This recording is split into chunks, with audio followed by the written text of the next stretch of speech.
Hello everyone, I welcome you all to today's new paper trading video.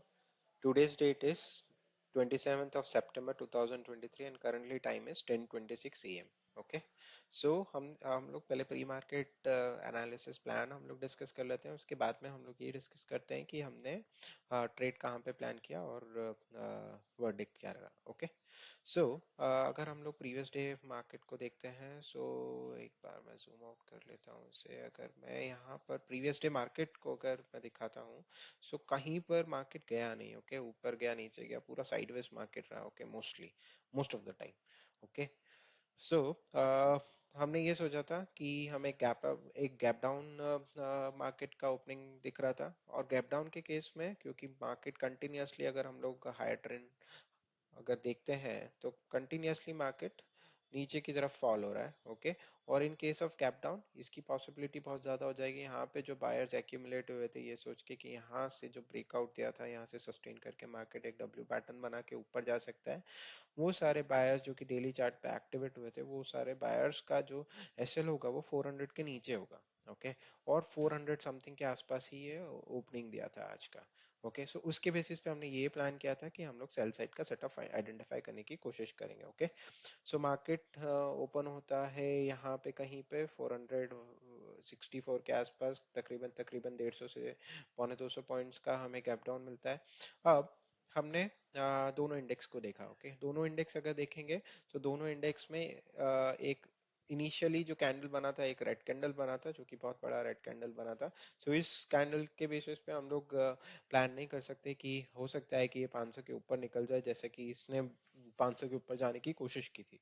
Okay, so हमने एक retracement का इंतजार किया और रिट्रेसमेंट आया हमें।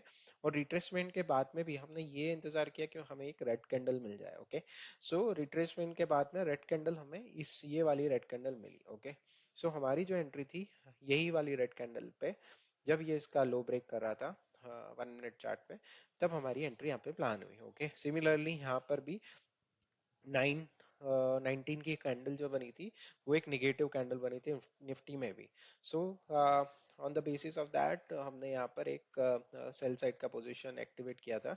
ओके, और सेल साइड का पोजीशन हमने एक्टिवेट किया था 920 की कैंडल पे at a limit price of 335 rupees. Okay, 335 से फिर वो नीचे भी आया, सॉरी 235 से वो नीचे भी आया 221 के आसपास।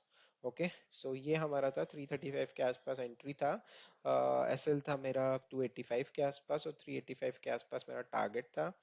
अब जब ये वाला रिट्रेसमेंट आया तो इसने एग्जैक्टली 500 के वहां से 492 का इसका हाई है, वहां से इसने रेजिस्टेंस लिया।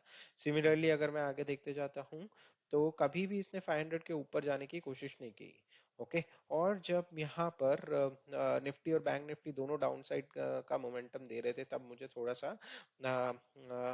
डर लग रहा था। बिकॉज अगर दोनों इंडेक्स एक साइड एक जैसे परफॉर्म कर रहे हैं तो यहाँ पर सेलर्स ही आएंगे, बायर्स नहीं आएंगे। और जब निफ्टी में ये वाली कैंडल्स फॉर्म होने लगी 948 49 50 के आसपास, ओके, और बैंक निफ्टी में 948 949 950 के आसपास कोई भी स्ट्रॉन्ग कैंडल नहीं मिली, तब मुझे ये थोड़ा सा श्योर हो गया था एटलीस्ट ये वाला लो तो ब्रेक करते हुए 400 के लेवल्स को टच कर सकता है और 380 तक ये जा सकता है। ओके, और वहीं पर मेरा कहीं पर प्रॉफिट बुक करने का प्लान था। ओके, सो इसने, और एक और चीज, अगर यहाँ से एक भी कैंडल अगर 500 के ऊपर क्लोज दे देती ना तो बायर्स एक्टिवेट हो जाते और बायर्स इसको कम से कम 3588 के आसपास लेके जाते, जहां पर हमारा एसएल हिट होने की बहुत ज्यादा प्रोबेबिलिटी थी। ओके, तो हाँ, उसके बाद में एक ये बड़ा रेड कैंडल बना और 958 के आसपास ही आई थिंक मेरा टारगेट हिट हुआ। 958 के आसपास ये देखिए, अगर ये देखेंगे तो एक बहुत बड़ा ग्रीन कैंडल बना जो कि 50-60 पॉइंट्स का ये अकेला कैंडल है।